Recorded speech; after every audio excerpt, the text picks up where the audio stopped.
ತರುವಿನ ನೆರಳು ಕೊಡುವಂತ ಸುಖವು ಕೊಡುವನು ಕೃಪೆಯ ದಿನವು. ಸ್ಥಿರ ಇರುವ ಮನ ಎನಗಿರಲಿ ಶರಣಾಗತಿ ಎಂದು ಬರಲಿ.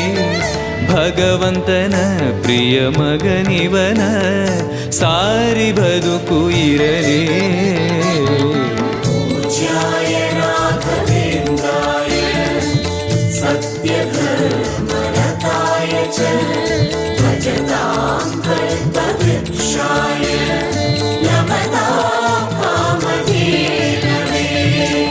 ಆಲಯವೆಂದರೆ ಮಂತ್ರಾಲಯವೇ ಬೇರೆ ನಾ ಅರಿಯಲಾರೆ.